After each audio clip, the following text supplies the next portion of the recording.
necessarily play the early game that well either. Mm-hmm. And they could have done more to make sure that Mikasa was able to get the kind of start that you desperately need as a Tinker in that game. But we're moving on now. It's game number 2. EHOME opening with something that we've seen them do a few times here throughout the qualifiers. They do love their Kunkka, and Lanham is a hell of a player on it, so I'm pretty excited to see that. But this time, Vici, they're going with the Slark. They're going with the Disruptor, something a little bit more stable, I would say, than going for kind of the super greedy Sven Tinker lineup that we saw in Game 1. So they're changing it up a bit, and I'm glad to see it. All right, I gotta ask you about your opinion on Crystal Maiden and Kunkka. Okay. Especially about the two supports' combined weaknesses early in the game. Because the way I see it is they got the initiation, they got the follow-up, they got the damage, they got the ability to actually kind of scale and progress throughout the game with Kunkka farming it up. What is the true weakness of... Is there any weakness of opening your draft with Crystal Maiden and Kunkka?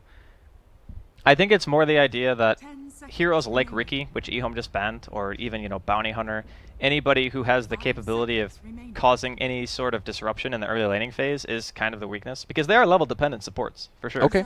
Like, Kunkka wants 6. Crystal Maiden needs at least a handful of levels, because you want all 3 of her spells. And, some people opt to max Aura, some people get the Nova, really all preferential.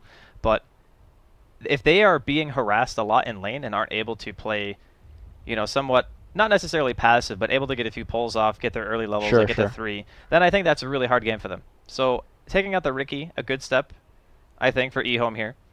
And more often than not, what picking 2 supports does for a lot of lineups is it kind of pigeonholes you into a specific way of play.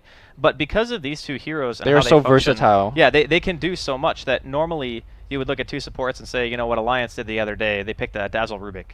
Where all of a sudden it's like, whoa, you just first picked Dazzle Rubik. Your supports pretty much are pigeonholed into only playing one type of Dota, whereas Crystal Maiden and Kunkka doesn't really suffer from that. Yeah, the Dazzle Rubik plays pretty much static laning, the lack of ganks. Yep. These 2 could play the lane, they could play the gank. But you are right, they do need a couple of levels, which EHOME seems to actually kind of solve very well. The way that they lane these 2 supports, they don't go for a tri-lane, whether offensive or defensive. I've seen 2-1-2 with these. In fact, the Kunkka is going to start most likely in the mid lane, sometimes with the DP, sometimes with the Storm, just kind of hanging out there, get some levels. Crystal Maiden starting in the safe lane. Sometimes we see her making a transition into the jungle to kind of jungle that 1 or 2 level that you mentioned that she needs, and then they just take off. Yeah. So whatever core Vici Gaming Reborn does pick up, they will have about 1 or 2 minutes of kind of unmolested farm. But after that, the Crystal Maiden's coming for you. Yeah, it's definitely true. But I think at the same time, the opening of Vici Gaming Reborn is much more solid. The Slark is great against Crystal Maiden. The only thing that CM has that Slark really has to fear is the ultimate. And everything else is just, okay, well, I Dark Packed it off, or I pop Shadow Dance and I run away. So X marks the spot is a bit of a different story. You can obviously Dark Pack the Torrent itself, but you will be pulled back no matter what. So I'm looking to EHOME right now maybe to get a bit more of a wombo combo to go with that, just to ensure they have a lot of ways to deal with the Slark in general. Or they could go back for something, like we saw in Game 1, where they go for a Storm. I think Storm is really solid. They won't obviously be able to get their hands on an Omni Knight this game because they've already picked both of their supports. But I think that it's just very conducive to their style of play. As soon as they know that they have a bit of an advantage, they're just going in. Yep. We saw last game, they were contesting the jungle at like 8 minutes into the game and killing like multi-stacks of creeps and whatnot. Now, that could be attributed to just a heavy outdraft, but at the same time, I think that's what EHOME like to do. They really like to control the game from the earliest possible point and never let go. Yeah, you said it really well. EHOME is at their best when they are playing with a small advantage. They're so good at kind of changing that small advantage into a bigger one and a bigger one and a bigger one. You mentioned that Kunkka is fairly good against Slark with the X, but I have to add to that. I think, even if you're under your Shadow Dance, Bow and Torrent are still effective disables at going against the Slark. So I'm really much in love with the Crystal Maiden Kunkka combo. These 2 are both of my favorite support heroes to play, and seeing them being so effective in the pro games are just an eye opener.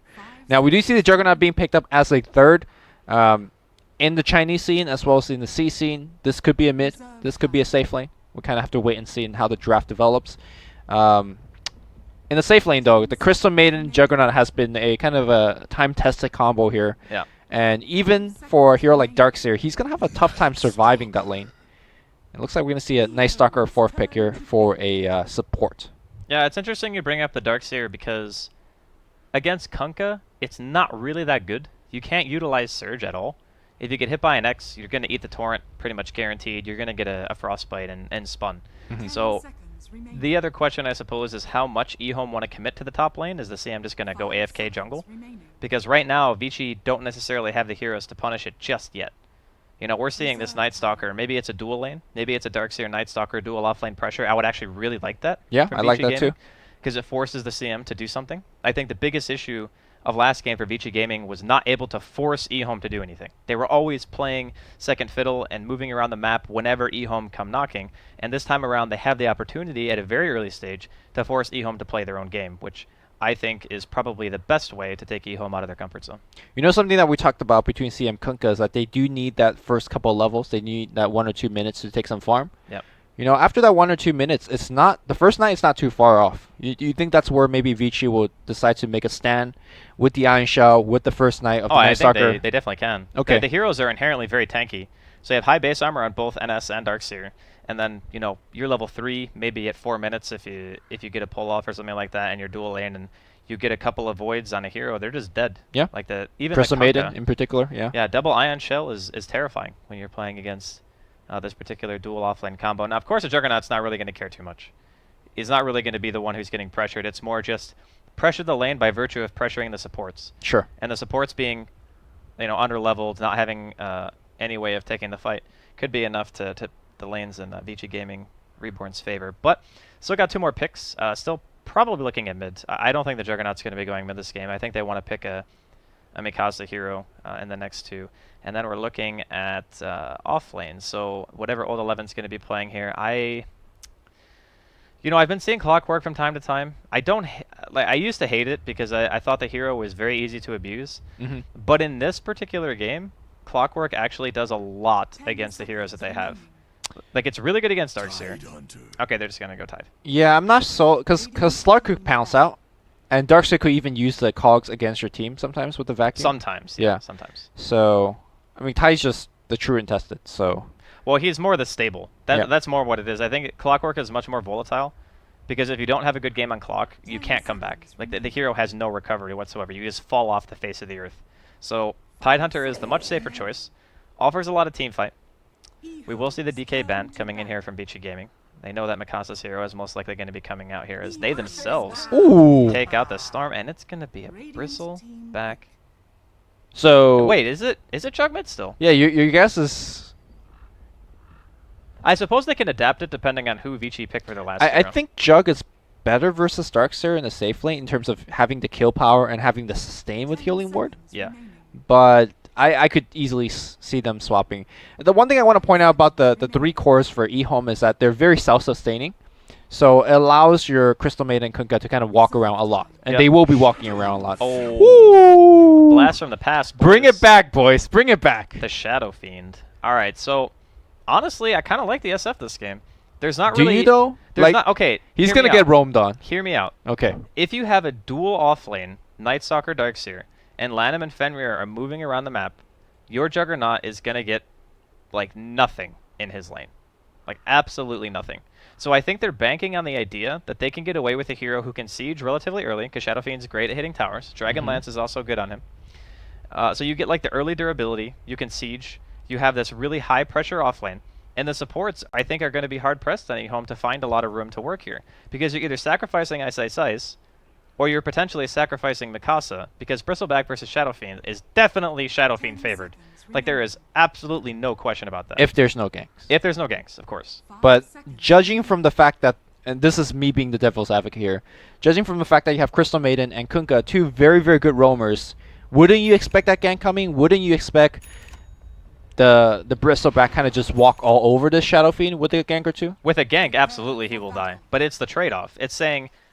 The Shadow Fiend probably has better recovery rate than any hero in this game by virtue of Flash Farm. You know, if DDC gets a couple of stacks, and even if Mikasa is struggling in the middle lane, then I think it's still fine.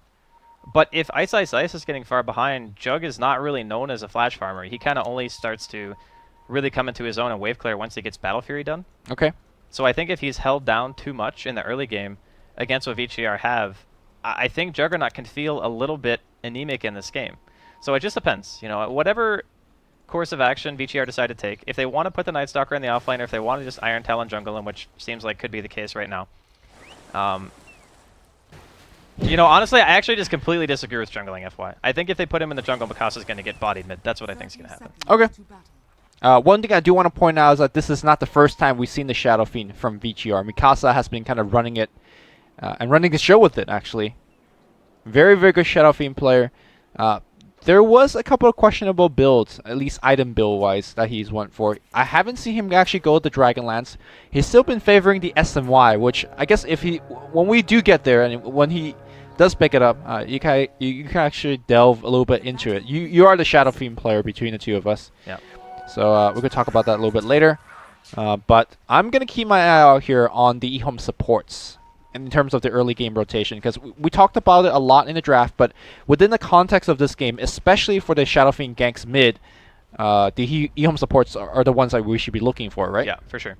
I mean, you only have a solo disruptor DDC support, more or less. I mean, sure, if FY is hanging around, maybe their idea is that, you know, he Iron Talon jungles. If Mikasa's getting ganked, he just runs towards mid and tries to stop them, I guess. You know, similar to what Lanham was doing in the previous match for the Storm, just by sitting behind the middle lane, you have this idle pressure where, you know, Vici didn't want to go. But this time around, it's going to be Mikasa who is going to be the one. Actually, no, it was him suffering last time too, now that I think about it. But well, we'll see. Let's move away from the mid lane here as we are looking at some of the other lane stage. Tell me how the matchup here will go on the bottom. Slark versus the Ti Hunter. Well, Tide's not really going to suffer too much in the early levels. You do kind of have to be concerned if you get whittled down too much, but you can see how much regen Old 11's brought to this lane. Like, he's got a full set of tangos, and he's got a salve. So he understands that as long as he's above, like, you know, half HP, there's no realistic way that VGR are going to score a kill on this Tide. I mean, traditionally, Ti is actually very good against melee. Would you make an argument that Ti actually could kind of body him? He wins the lane. There's no question. Like, he wins the lane because they don't have enough damage in the first couple of levels to really kill him. And the other part of it is, like I said, as long as he's staying at high health, there's just no way.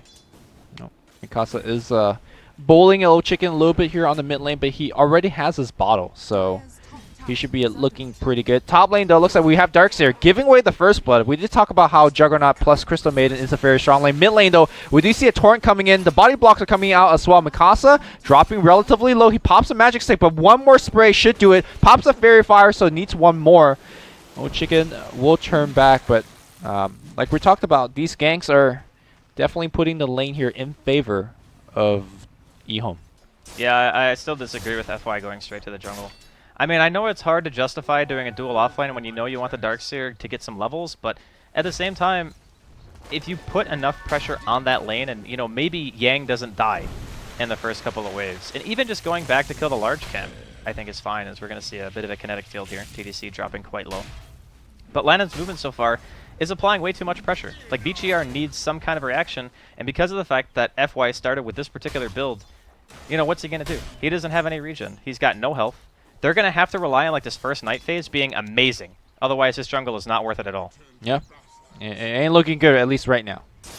Top lane, checking out farm here. We do have 15 and 5 here on Juggernaut.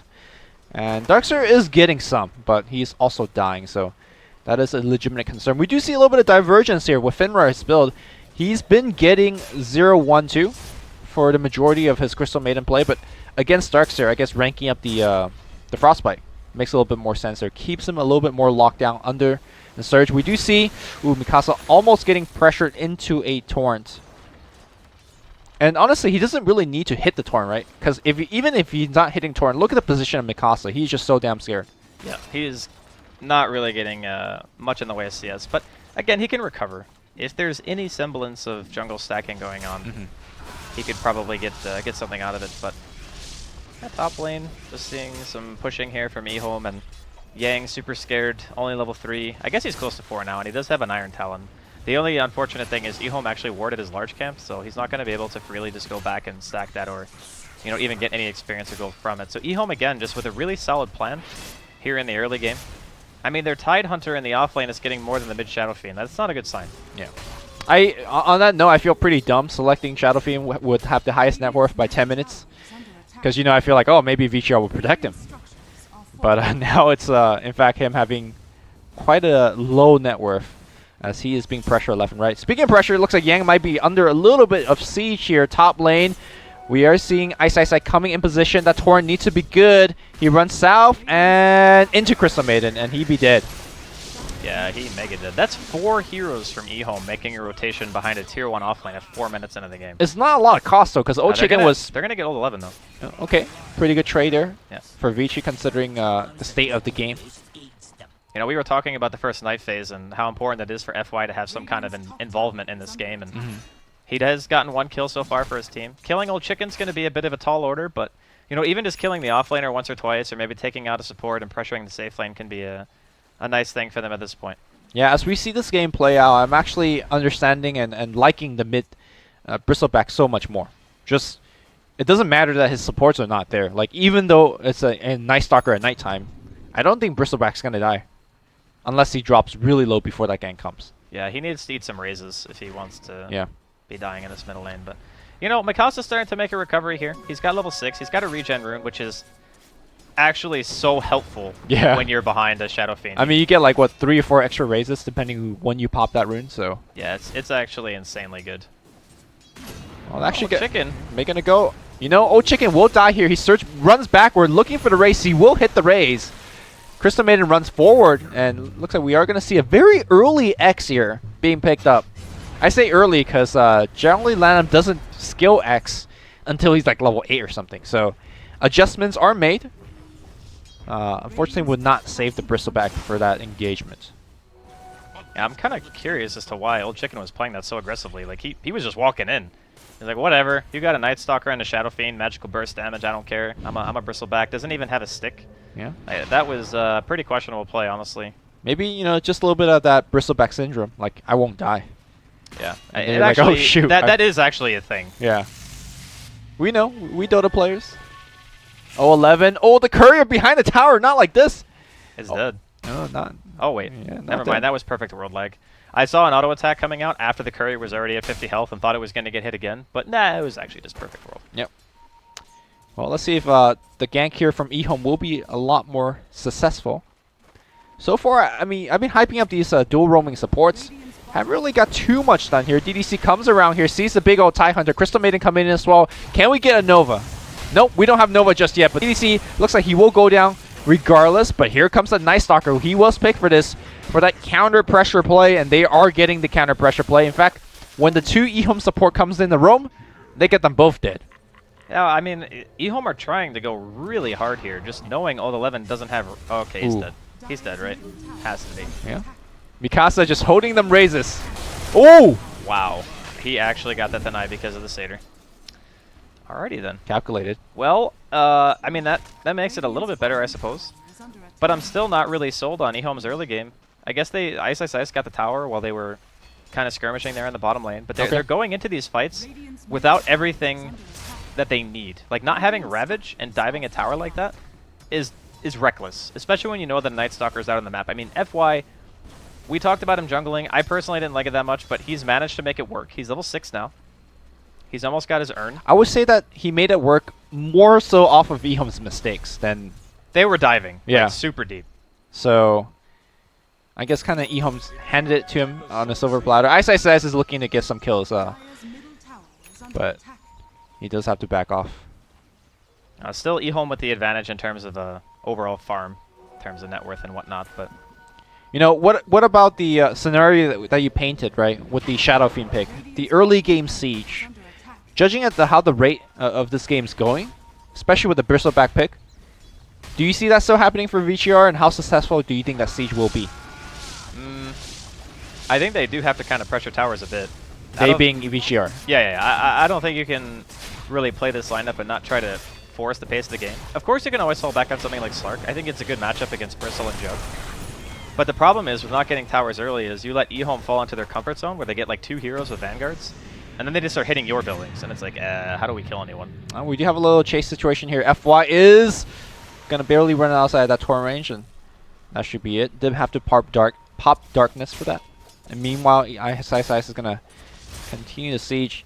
The first Ravage has been really patiently held on here by... he used the one already. Oh, did he? Yeah. That's Okay. why they didn't have it bottom, because when they were diving, he had already Ah, I used see. that. I see your point. He does have it back now. Yeah. So, I guess Vici are just looking to pressure lanes a bit here. They're going towards mid. They got the Shadow Fiend siege going on. Come on, Mikasa, get this tower lasted so you'll be the highest net worth on your team. My prediction, though. Highest net worth by 10 minutes. Yeah, man. I don't know about Ice that. was the safe pick. Why didn't I pick him? Bottom lane looks like we are going to see a dive here. Ravage is available. He's going to pop it at the end. Okay, it's going to catch him, and Omni Slash will come through. A lot of ultimates being used, but get the It's last so hit worth, secure. actually. Yeah, It's it so definitely worth. is. And they get a tower off of it, too. No, we're going to have the double Vanguard here coming out from EHOME. I'm expecting to see a lot more sieging. If they want to go for Roshan, it's extremely low risk because their heroes are just so tanky at this stage.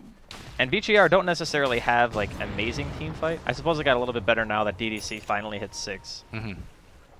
But Talk me through this Vanguard Juggernaut. It's becoming more and more of a thing. I see a lot of NA teams doing it. To me, it feels very risky because you're putting yourself in a situation where if you don't get objectives off your Vanguard, then you're going to just fall behind. Nice glimpse here. Oh, okay. Ice is going to spin it off.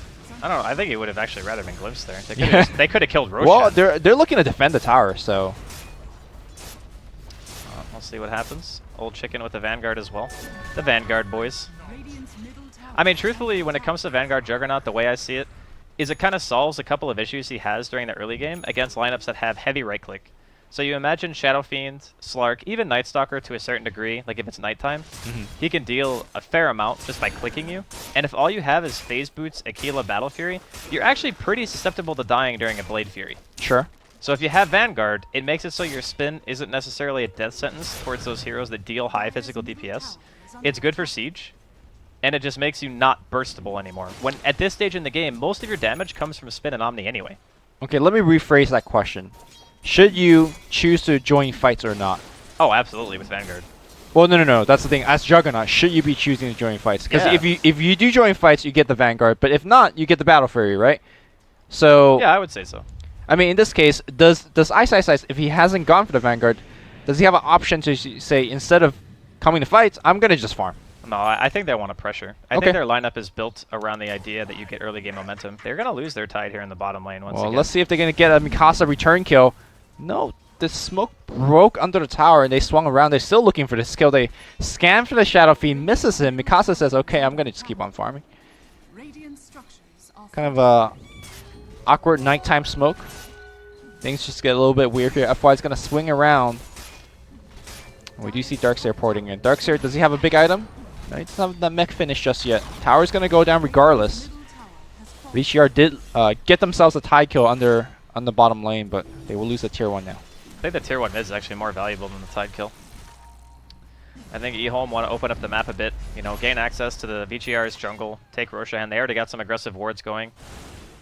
Like everything they need is kind of already in place to take the next like 6 or 7 minutes of this game. And Slark is going Midas? Alright, he's crazy. He's actually crazy. I mean, I can kind of understand where he's coming from, because this game of Slark, there's not one particular item that's just going to like set you for fights. You kind of need at least, you know, 2 or maybe even 3. So by getting the Midas, he just kind of reaches that critical mass faster, and if EHOME make any mistakes, it's going to be amplified by the idea that he's just getting more out of the map during that downtime. But it is still inherently a risk because you're buying a Midas. Yeah. Well, I think a part of it, too, is that he sees Ice getting Vanguard. He sees there's a TIE Hunter on the other side. You know EHOME, to a certain degree, is going to group up and push. Yeah. And getting an item like a Blink Dagger or a Shadow Blade is just not going to be that effective for this stage of the game. And those are also risky items, right? You get a Blink, or sorry, the Shadow Blade, you're expecting to get some kills. Or you're not going to scale. So the Midas would definitely let you scale if the game goes a little bit long, which I'm not sure if it will either, so. It's kind of hard to say. EHOME definitely lack like amazing high ground siege, but they do have Healing Ward and 2 Vanguard melee heroes. So yeah. At the very least, they should be able to get tier 2s without a real issue. I think VGR though, they're grouping up around the pit. This is Pretty fortuitous haste rune, but honestly, I wouldn't make him kill anyone. They do glimpse back the TIE Hunter. Oh no, Finrar is going to be dead for sure, but they do get the Roshan off of it. Here comes Ice. They do X1, they toss, they bolt, and Mikasa, no, he just runs away from these the Torrent. So a little bit of missed time here by Lanham. He had a haste rune, to be fair. Well, I mean, if he timed that right, haste rune or not, he should have got him. Yeah. No, I agree, Yeah. but it's a little bit harder to hit the perfect Torrent and whatnot when the hero's moving at maximum movement speed. But EHOME losing his support for Roche, I think they'll take that. Yeah. Tide actually went for a Blink Dagger. This is very all-in from Old 11.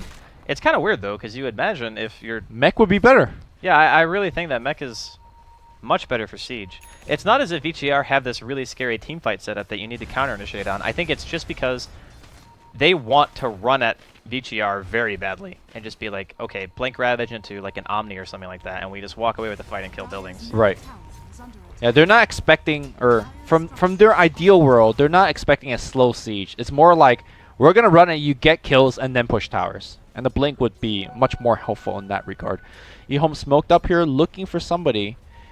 They will run into a Slark top, but let's see if Slark's going to stay around here too long. Might be already too long here, as we do see Kunkka coming around with the level 2X. Immediate jump here to the low ground, and N will get himself out of there. Yeah, it's a nice movement coming in from the Slark.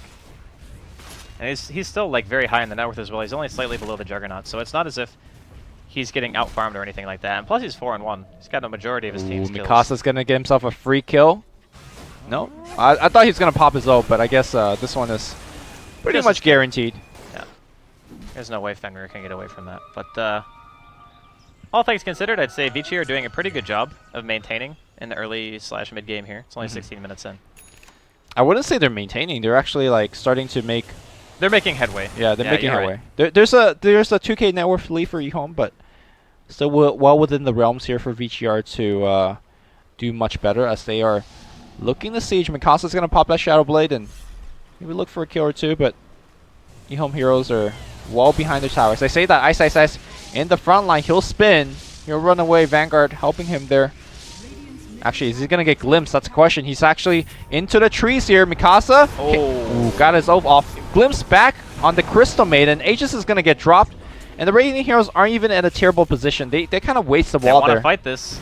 Well, can they, though? Ice. Aegis already popped. Rabbit's going to come out here. That Blink Dagger, very helpful. They're going to chase down Mikasa. Can they actually get the detection? 3-man Storm going to get dropped on the background here. No chickens on the chase. Looking for Yang. Yang even uses his Soul Ring there. Will go down for sure. Meanwhile, on the back line, FY still hanging around, going on 0-11. 0-11's going to go down. Lanham too low to join in. There's a glimpse back. Cancelled by Blade Fury. They want FY. They will get FY. Right now, it's a 2-for-2 if you count the Aegis kill.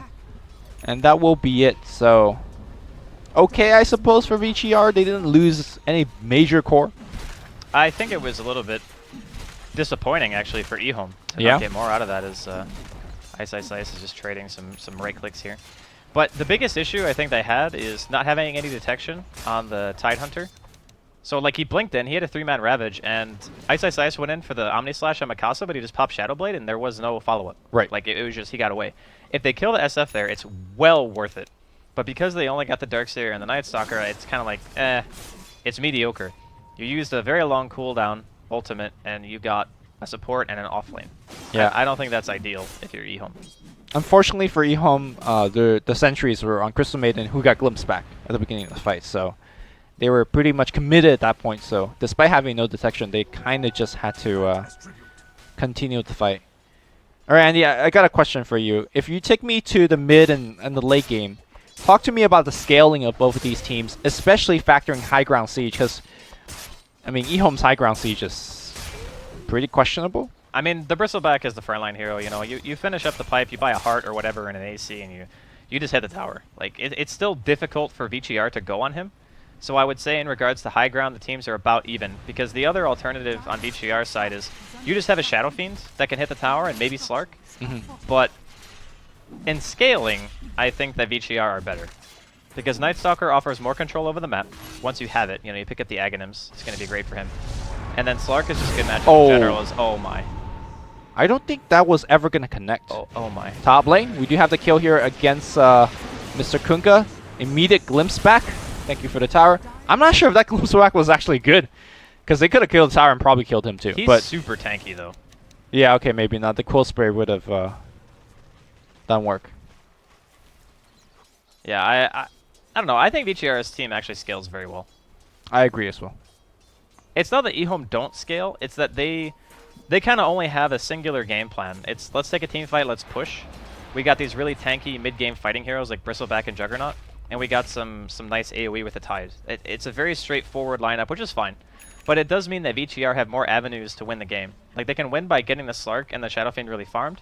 They can win by controlling the map and having the Night Stalker with Aghanims just asphyxiate EHOME, and they would never be able to start an ideal engagement because they only have one initiator, and you're never going to get a good initiation if FY is running around the map with full vision. So they just have, I would say, an easier way transitioning into the mid-late game. Not just FY2, the Slark will add to the vision game by removing the vision from EHOME as well. I guess once the Night Stalker has Aghanims, you know, that becomes also a moot point, because all your vision be gone. Are we, though, maybe sleeping on the fact that there is a Kunkka running around, and he will be scaling? He's got the armlet already. Yeah, he's going for a, I guess, a better scaling build than what I would expect given the game. But I guess that's because EHOME haven't really accomplished as much as maybe they want to. Mm-hmm. But he did do this before as well. Yes, he did. So I'm just wondering, you know, we've been mostly kind of factoring the Bristleback and the Juggernaut as the scaling cores, but Kunkka ain't too shabby too, especially if he opens his build with an armlet. No, I think he's great in the late game. You know, the Tidebringer was buffed as well, so it's like 85 damage now instead of 70. It's not a huge thing, but every little bit helps. And right. Yeah, I think Kunkka is, especially during the late game, you get the boat buff on your team, it can be insanely good. Sure, sure. We're going to see a wrap around here coming in from VGR. Blink Ravage is going to catch people out. They're going to focus on FY. Very tanky on the front line. Static Storm's going to be good on a couple here. Here comes the end on the front line. Ice need to drop his ult soon. Oh, Chicken does get the boat buff. He's still in there. Meanwhile, Ice is really in there. Looking for the Omni Slash. Is going to jump on 2 hero. Mikasa's dead. No ultimate being dropped just yet. Maybe he actually did. Yang running away on the back line. He's X'd up into the Torrent. Yang's going to get focused. Yang's going to be dead relatively soon. And it seems it's going to be an EHOME victory. N is going to try to jump around. He gets X'd again. Torrent's going to get channeled up. Torrent, no, nice actually disjoint here by N. Torrent actually, though. Or sorry, the Tidebringer Slash is doing so much work. They're looking for yet another X. Nighttime. No, he actually jumps back in. Gets a nice cleanup kill. Very nicely done by Yang. As well as End. This could be too ham. I mean, N's got Blink Dagger in 3 seconds. Well, Finra's going to TP out. That will be the end of that, and that should be it. Alright, so they're not going to get any more cleanup, but that fight pretty much went badly because they dumped everything onto a Bristleback. Mm-hmm. Like, if they go on anyone else and they get that opening, I would say VCR probably stomped that engagement. But they went on a Hood Vanguard Bristleback who also got a boat buff from Lanham. That is, like, far and away the worst target. And I kind of understand why they did it. You know, they caught him out. He was out of position. It felt like a decent engagement for them, but you can't lose sight of what you actually need to do. And most of it is just getting locked down on, like, a singular hero. The Juggernaut is a much easier target. You know, anyone is pretty much an easier target than the freaking Bristleback. Even Old 11, who has mech. You know, if you take him down, maybe there's no Ravage that comes out during the engagement. But fact of the matter is... Let me be the devil's advocate here, okay? Ty just ravaged your team. There's a Bristleback in your face. As we see Ice will spin away from this gank. And honestly, your team doesn't really have the mobility item to kind of run around the Bristleback. I mean, maybe the Slark could do it with the Blink Dagger, but, you know, the rest of your team, if Bristleback's in your face, he's in your face. There's not much you could do about it. Yeah. No, I agree. You have to do something. You can't just let him sit there and hit you. But I guess that's more attributed to the fact that EHOME... I mean, EHOME's got the jump, right? So yeah. that maybe was just a bad fight. He's going Radiance? Hold that thought. We're going to see a fight happening out. The boat's going to come out immediately. Lanham, well, you look for a better fight. They're going to start with Lanham. The wall's going to come out here as well, but unfortunately, they don't get any kill despite jumping on Lanham. They're going to glimpse one back. It's going to be Ice, and this time, he did not get the spin off. Ice is going to get blown up. That's a way to start the fight. And I will believe they will get away with a clean kill. Who's going Radiance? Oh, they want more. They're Bristleback. Okay. Not sure if they could actually dive into this tower like this. Oh, that Ravage is huge! Man. Torrent's gonna come out, no ball to follow this up. They're gonna focus on Mikasa. No ult for you, and it's gonna go in. Everybody's relatively low. It's gonna focus on Olaf. Vacuum's gonna be good. That gets the last on the kill, but Old Chicken, he's on the front line, kind of dissecting both teams here, but N does not care. He goes in for the Crystal Maiden, and they do get 4 kills. And I think that's the fight that you're looking for, Andy. Ignore the Bristleback and kill everybody else. Yeah, that was actually... It looked for a second with a counter Ravage that EHOME might be able to do something, but Lanham's boat, I think, was either still on cooldown or he might have not had enough mana. No, he definitely did because he had 17 stick charges, but... it was on cooldown. Yeah, the boat being on cooldown really hurt them for the secondary engagement. Of course, they were fighting a man down. Ti6 was already dead. Actually, critically, the boat, the run buff was wearing down as well, so... Right. That's where the initial damage that he took was finally ticking in. You know, you were questioning the Bristleback Radiance choice, but after seeing how that team fight progressed, It's actually good. it makes a ton of sense, right? Because they were not focusing him. It's actually good. And Old Chicken says, you need to be focusing me. Well, I do think that that engagement, while being very good, you know, VGR need to go right back to Roche. They need to fight, like, now. Right. And it's not bad for them. There's no Ravage. Oh, jumping in. Hit that ward. Hit that ward. Okay, he's just trying to bait him out. Oh, they're going to go right in vacuum. Wall on top here. Oh, Chicken runs in the middle, but looks like the Roshan's going to go to the Ice, and it's dropping really low. Omni Slash actually goes mostly on illusions. Mikasa jumps in by himself. Unfortunately, his team is backing out. FY hanging around, and he's going to come around focusing on Lamb on the backside here, but I don't know if he wants to actually focus on this. Meanwhile, on the front end, it's going to be Old Chicken just running around with this Radiance, doing a ton of work. Looks like we do have the Yang running away. Ice on the back line does pick off FY. It's a really chaotic fight. And I do believe long drawn-out chaotic fight does favor the Bristleback if he's just right-clicking. I think that, honestly, End going in like that, if he just hits the healing ward maybe, and then pops BKB and then ults a little bit later, he could have even potentially contested the Aegis itself, like go for a snipe, because he has Aquila in his inventory and Magic Wand. So if he drops one of those items, you know, drop your stick, pick up the freaking Aegis, maybe they can actually turn that. Because again, there was no Ravage. Ravage still isn't even up. It's up in like 2 seconds. Right. And middle lane, Old Chicken is just living the Bristleback life, I guess. Yeah. Not even piping his hood. Because mechanically down, you know. Doesn't even care, dude. Yeah. Even the hood, he's chasing the other way. They got the X on him. That's huge. Torrent. Boat's going to fly out maybe. No, Torrent's good. And that'll be it. They don't get the kill, but they're pushing now. Yeah, it's kind of a bummer for VGR because they take such a convincing team fight, and then they're not able to follow it up. You know, they still lose the objective to EHOME, and then EHOME come down middle lane with the use of the Aegis on Ice, and they take the tier 2. So now they've kind of completely... Well, they haven't totally lost their momentum, but that's a huge blow. Like, not getting the Roshan after taking such a strong team fight. Now, VGR are kind of in this position where their Shadow Fiend has only gotten... He's got 1 item at 27 minutes, all right? Yeah, he's been dying every fight. This is not a Shadow Fiend progression that you should be happy with. Like, as a Shadow Fiend player, I'm looking at this and I'm like, dear God, this is such a not great Shadow Fiend game. And it's not because Mikasa necessarily played bad in lane. I would actually argue that he played very well, given how pressured he was. But there's just no one who can help him recover on the team. There's no one getting stacks. FY could have helped him in the lane, but FY chose to...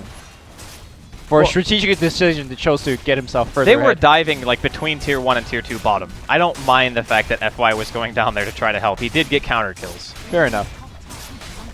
I mean, let's be fair. The one item that he does have a very high impact, right? The Silver Edge sets up ult, as well as being able to break the Bristleback. He needs BKB so badly. I don't disagree, but I'm just saying, when life gives you lemons. Yeah, when life gives you lemons, you say screw the lemons and you buy a BKB. All right. Oh, N is actually going to try to defend the base as much as he can. I do hear an Expo coming out here again. FY out the base by himself, gets blown up. I'm not sure if he wanted to be there. He does go down. Meanwhile, they're focusing on Old Chicken, but I don't know. Oh, Ravage hits pretty much on everybody except Mikasa. They're going to join on DDC. DDC is dead. All right, pretty big goal here for Mikasa. Turn things around, and it's going to jump in as well. And this could be the dive that... He's got spin when he gets up. You will need to use it. Oh, his team is bailing. They are not helping. Oh, and he got bashed during the spin. Okay, he's dead. Well, that was another over-aggressive move here from EHOME. I mean, honestly, as soon as they popped that CMLT and they got like the 1 kill when the Ravage went off, if they just bail, that fight is such a huge success for them because Ice walks away with an Aegis. They can do a slow siege. They still have their Bristleback alive. I mean, it only looks bad with the buyback on the Slark. Which Yeah, I'm not that's the only downside. But maybe, I would still... Maybe EHOME didn't count it on the fact that he had buyback, so... yeah, maybe. But I would still say it's worth it for VCR to defend that. Because you know your Slark is going to be scaling better, so even with the buyback debuff and having to spend the money on defending the racks, you didn't even really take damage on, or too much damage on the tier 3. I suppose it's kind of low, but it's more about the idea that now VCR can look to next Roshan and defend that, because that's really what's going to matter. So the fact that their base is alive, they're not having to worry about one lane constantly pushing in and just knocking at their door and saying, you have to address this before you go to Roshan, that's a huge help. Well, Andy, as the Shadow Fiend player here, I got bad news for you. He's not getting a BKB anytime soon. Yeah. And also, I'm going to ask you, who do you think is going to get his item faster, the Shadow Fiend BKB or the Tide Refresher? All right, let's check here. The Refresher is definitely coming before the So, we already see that he needs BKB because he's having trouble, but now he's dealing with 2 Ravages. Yeah, ain't looking great. I just kind of feel bad for him because... You know, he makes a Silver Edge, obviously, for the Bristleback and the Tide Hunter. Those are 2 really good targets. Even at Jug, it's not too bad, because you half his damage and you take away his ability to crit. Is it half? Oh, no, wait. That's 40%. Where did his items come from? Why didn't I see him having items on the Courier? Is endgame, like, bugged? Well, no, he just won a fight, so I think he just bought most of it.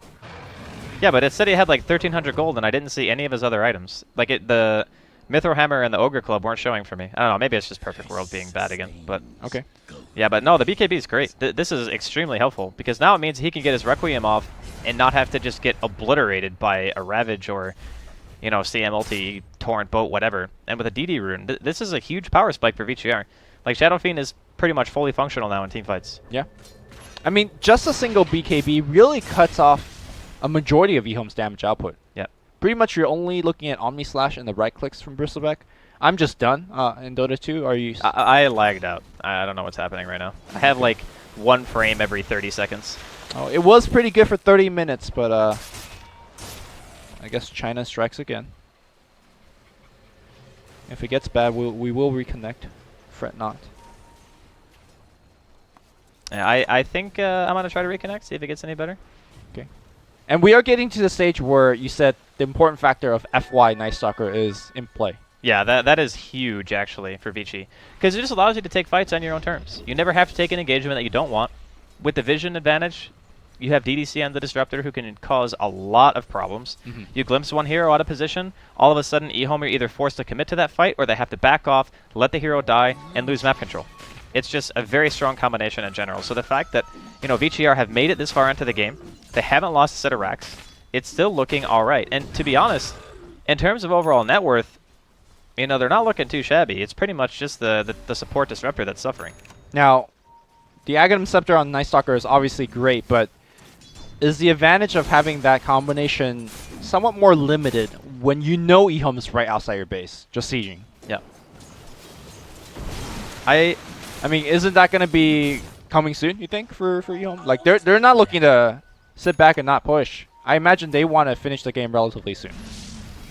Yeah, I think you're probably right about that. But it's more the idea that if EHOME are doing what they're doing right now, which is kind of just like split farming, and VCR have this Night Stalker, it makes it very hard to get all the lanes pushed out anyway. And plus you have Darkseer, Slark can push out the lane, Shadow Fiend can push out the lane. And with BKB on a couple of these cores, it's not as if you have an easy pick anymore. Like, EHOME's team is very, very dependent on Magic and Lockdown. Sure. And with BKBs being out, you know, Ice, he went for a Scotty build, which I think is actually fine. But he hasn't gone for like the pure damage, I'm going to kill you in an Omni Slash build, or he hasn't gone Manta Diffusal, which I think is probably not necessarily better, but it's very good for isolating heroes, and he doesn't have a Blink Dagger either. So it's not like he has a positioning item. Now, one thing that's for sure is that it will definitely help the Aghanim Scepter on Night Stalker for this next Roshan fight, which might actually just decide the game. You know, I see EHOME getting an Aegis on one of their cores and just kind of rolling this game if the fights go well. And the Ags would definitely give them the vision advantage there. I would say either team can like win a team fight and just destroy the base super fast. Okay. But in games like this where it's more of a stalemate and both teams are just trying to, you know, poke and prod at each other and see who's going to get the better engagement, you always have to favor the team with the Night Stalker, Sure, right? sure. Like, I mean, right now if we check on Radiant Vision, they got one more up. Dire does have one right next to the Roshan, and the UDD War one as well. oh man, they don't have Darkness. This is actually really bad timing. Uh-oh. I think BGR wanted to use the other Darkness that FY popped to try to get some kind of control and maybe force EHOME back into base. But they are completely out of position for this Roshan. I think this is a mistake here from Vici. Oh man, and they have Tide Refresher at the same time. This is going to be hard. This is going to be super hard. Let's check Slark's buyback status. He does not have it for a minute, but he will have enough money when that minute is up. I mean, even if he buybacks here to defend his base, well, I guess it depends on when they buy back and whether they've lost the racks or not, but we'll talk about it later if the buybacks do come out. What is EHOME's next play? Do they just kind of go down the mid lane and say, you know what, here comes the push, or are we going to take it a little bit slower, push out multiple lanes, that kind of thing? I think they want to end the game. Like, if I were in their shoes, I would feel very uncomfortable letting the game go late against Slark, against Night Stalker, against Shadow Fiend. And I mean, the Slark even went all out and just decided to buy a Scotty, so he actually doesn't have buyback. If that item is spotted and EHOME decided to go for a push, one death on that hero could just mean GG. Yeah. Granted, he's super tanky. Quite difficult to kill and lock down. You know, Yeah. X is not going to be the reliable tool that they come to learn to love. BKB will ignore pretty much of that. But what is their answer to O Chicken just walking up and hitting, or Ice walking up to hitting? Just punch him with a Shadow Fiend, I guess? Yeah, you just hit him with the ranged hero. That's pretty much all they can do. I mean, Ice has gone for a very kind of hybrid tanky slash kind of damage build with the Scotty. But not really. But not really. Yeah. I think it's more just about him wanting to live through the initiation. What happened to Bristleback's hood? Good question. Did he have cheese or something? Oh, they're giving him the gem, that's Okay. why. But dropping the hood? I actually think plate mail might be more valuable against the Shadow Fiend than a hood right now. Well, Because like realistically, the only person who's going to be hitting him when they're sieging high ground is the SF. I do hear X going out somewhere. Maybe they're trying to bait out the BKB. Mikasa would not fall for it. Meanwhile, on the back line here, 5-man whack ball. It's going to start things here, and it's going to, well, go on the Kunkka, but second Ravage, it's not going to come out. Huge ultimate. Second Ravage needs to come out right about now. It will, and now they're going to go. No, that's the second Ravage. Mikasa's going to get blown up. Does he have buyback? That's a question. Keep in mind that N does not, and he is jumping out, getting some of that regen. After the end of that carnage, we do have both Bristleback and Ice still alive. They're hitting up the racks here, and it's dropping really fast. Buyback's going to come out. It's going to be another good vac here, setting things up. And keep in mind that Mikasa, he's losing about half his soul. Spinra is going to drop his ultimate, kiting things out. Mikasa, if he dies here, it's going to be a dieback. They search him back out. They're chasing it deep for this kill. Meanwhile, Ice, Objective Gaming, focusing on the melee racks. The creeps are helping out as well. And now, well, okay, I'm not sure if that's... Well, they got it racks, but... The racks, it makes it worth it, but I mean, they didn't have to commit the gem. They totally did not. That was just a case of over-eagerness coming in from EHOME. They're going to lose... I don't know if Fenrir is going to be able to get out. Glimmer That's a TP. But yeah, I'm not really sure why they went that hard. Who did? The Radiant or the Dire? Like, EHOME just sent 2 heroes into tier 4 to try to kill the Shadow Fiend. Here's the thing. If the Shadow Fiend is that low, he's not going to defend anymore. He's at like 10% health. I think they saw the play of, look, if we kill Shadow Fiend, we straight up win the game. Yeah, of course. He bought back, but as soon as he gets surged, he's not going to die.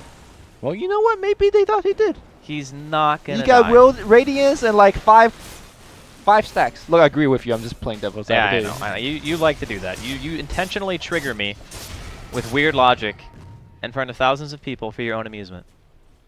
I feel that they... It's a thing. Look, EHOME must have agreed with me. Well, yeah, I'm not saying they don't, but I'm still saying that was not the play. All right. I agree with you. But sometimes... Because think about this. Like, Mikasa, sure, he doesn't have buyback, but if he's at 10% health, by the time he heals up again, the Rax is already dead. Dude, I know. That's me yelling at my teammates, just hit the damn building. All right, well, Blink Dagger now picked up here by Lanham, so he's got some better initiation potential, but the counter push from Vici are coming in. They're just trying to, I guess, kind of stop EHOME from getting out on the map too quickly. They did just lose a Rax and spend buyback on their Shadow Fiend. Probably not the way they want to defend, but unfortunately that's how it had to be. I suppose you're looking into Slark now and just saying, all right, you need to do some heavy-ass lifting in this game, because it is 40 minutes in. And he has been. You know, he's the first one in really for his team to kind of disrupt the team fight. We did see like the TIE Hunter, for example, really got into an awkward position, just holding to his Ravages for a while in that team fight. Yep. But he still dropped 2 good ones at the end. Now, I think earlier when I asked you about the state of this game, you said that EHOME, they wouldn't be too comfortable kind of dragging this one out. With the racks taken down, you know, the dynamics really change, right? I think they are okay sitting back farming if they want, or do you think they still want to just push them in? They still need to end. Okay. Because look at the situation they're in right now.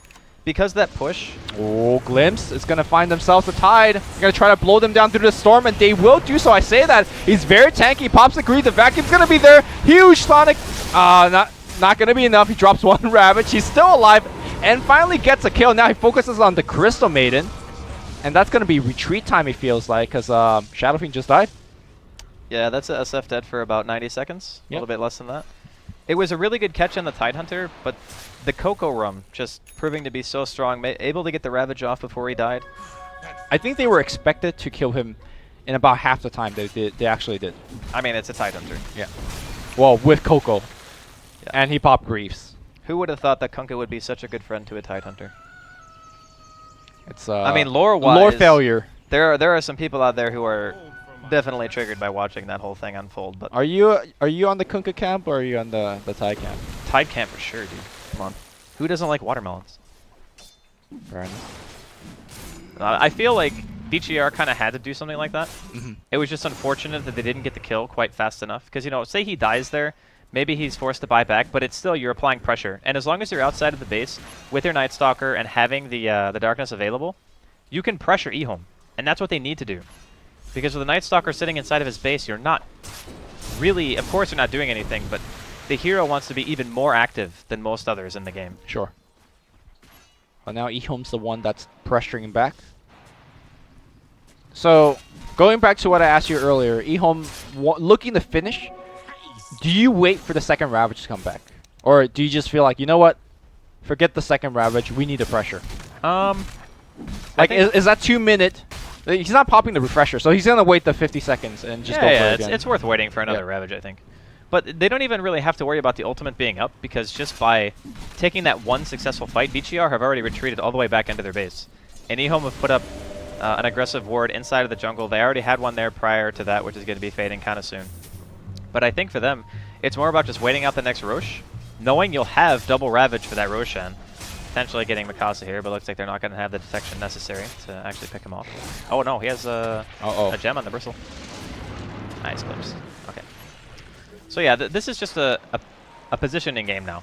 EHOME are going to just continually apply pressure, take the jungle away from BGR, and make it so that when Roshan's up, they can just go. No. Oh, FY. Oh, FY. Alright, he did. That's no buyback. That's Jam being dropped as well. That is like a really bad hero to die before the fight. Oh, FY, generally the very stable player for the team, makes pretty a critical mistake here, and that's going to invite EHOME into the base. We do see the right click coming out here from Mikasa. Pops the early BKB, and Ty says, dude, I'll wait it out. I'm going to come in right after. He jukes away here from the Requiem, and we're going to see these Ravages coming out real soon. I mean, he's got 2 of them. All right, glimpse back here. Ravage number 1. Refresh. No man. Okay, there we go. Ravage number 2. That's going to catch 4-man Ravage twice in a row. Mikasa trying to run. No running from the Bristle back. Yang juking left, and he's going to run home, but the damage has already been done. Ice is dead throughout all of this, but I do believe EHOME. No, actually, back in the walk here. Pretty good, and is still back in the fight. And actually, are they going to hold after 2 Ravages, despite the fact that Shadow Fiend's dead? Yes, they are. They get TIE Hunter coming in, and 11 is going to just run the other way. Somehow, some way, explain it to me. How did actually VGR hold this? Because Old 11 screwed up real bad. He hit the Ravages, but the problem is he waited too long to Ravage the second time. So and Ice died before that? The Ice died because of it. His Ravage was too delayed. If he just did 2 Ravages, like, even overlapped them a little bit, Ice would have lived, and his healing ward was up in like a few seconds. So if he lives, they walk away, they get the healing ward up, they probably stomp that fight, because Ice would be alive, and not only that, but higher HP. But now, they're forcing buybacks. You know, EHOME potentially losing a tier 3 tower, or at the very least, having to spend money they don't want to have to spend.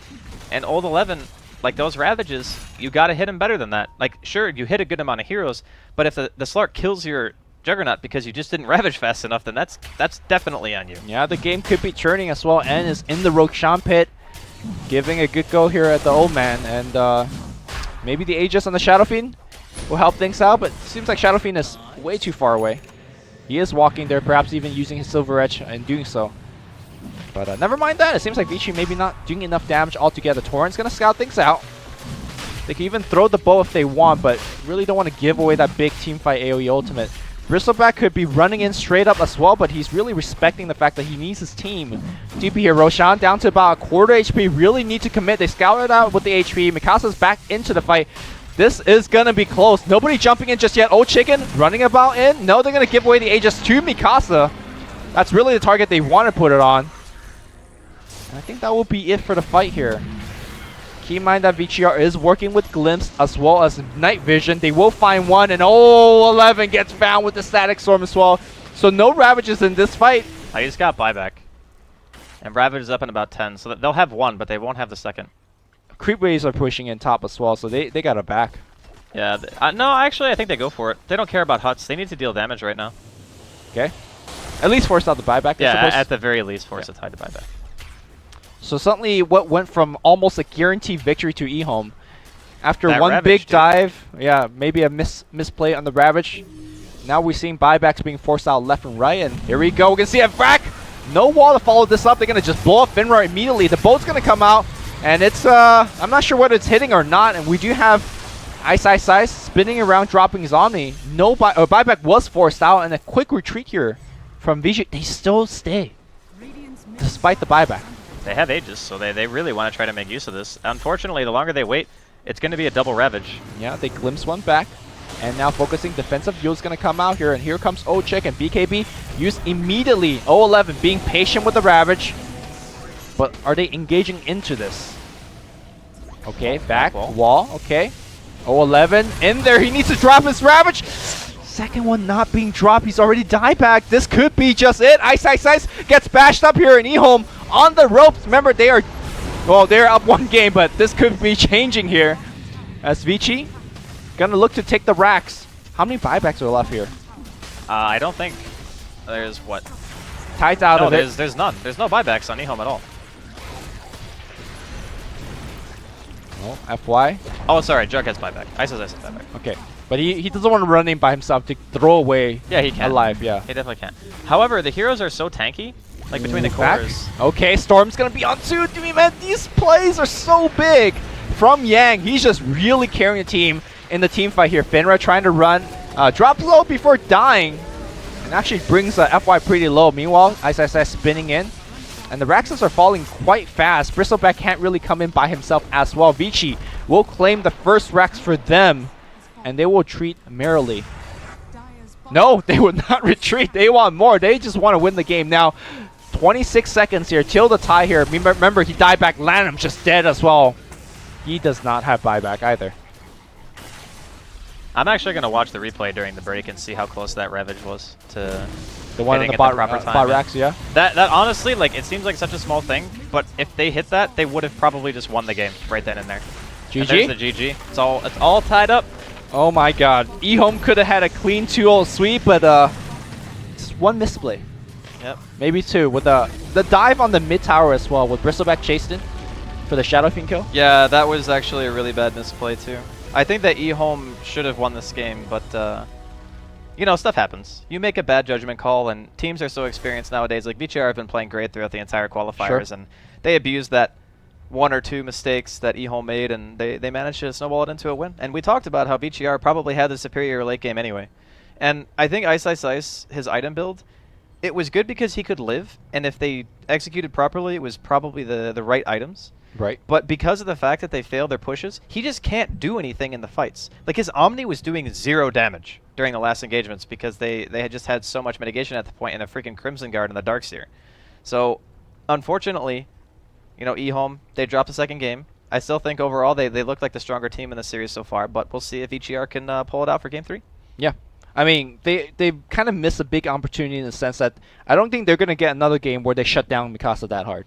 Probably not. Like, this game was essentially almost 4v5 from Vici. Yeah, the Shadow Fiend was extremely underfarmed. Yeah. But he did get a couple of nice Requiems off during fights that I think did. made a big difference. Well, that's going to do it